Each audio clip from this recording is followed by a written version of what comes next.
এই ভাই আঙ্গুল নামান, আঙ্গুল নামান, আঙ্গুল নামান এরকম করে কি বলেন? আপনি কি করতেছেন? আঙ্গুল নামান, আপনি কথা বলছেন, উত্তেজিত হন না। আপনি আঙ্গুল নামান দেখছি, আমিও বিরক্ত, আপনাদের দেখেন করে আমিও বিরক্ত। আপনি আঙ্গুল করে কি দেখেন? এটার মানে কি বুঝায়?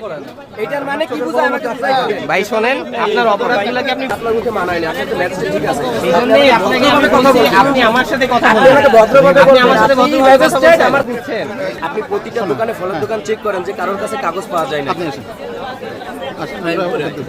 প্রতিটা দোকানে কাগজটা চেক করে ওই দোকানদার পাইলে আমি কেন পাইলাম? ভাই আমাদের কারণে এই ভিতরে ওটা মাল অন্য দোকানদার পাবে, আমি কেন পাবো না?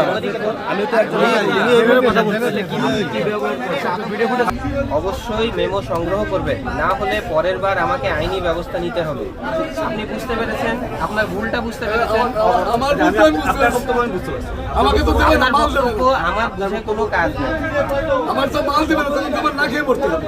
বলেন আপনার কাছে যে মেমো চাই, বলবেন না তোর মেমো করবি, এরকম বলা আপনাকে প্রমাণ দিচ্ছি। আমাদের আজকে অভিযান পরিচালনার মূল উদ্দেশ্য হচ্ছে নিত্য প্রয়োজনীয় দ্রব্যের যেন তেন দাম না রাখতে পারে, সঠিকভাবে মেমোর মাধ্যমে যেন বিক্রি করা হয়, যার ফলে আমরা ক্রেতারা কেনার সময় যেন মেমো চেক করে নিতে পারে।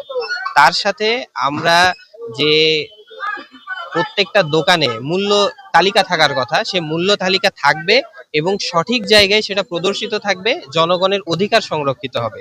সেটাই আমাদের আজকের অভিযানের মূল উদ্দেশ্য। অভিযানে আসার ফলে যেই অনাকাঙ্ক্ষিত ঘটনা ঘটেছে, উনি বিক্রি করছিলেন, উনার সাথে আমার কিছুক্ষণ কথা হয়েছে, উনার সাথে আমি পরে আবার বিষয়টা নিয়ে কথা বলবো এবং আমরা যেটা প্রয়োজনীয় আইনানুগ ব্যবস্থা হয় আমরা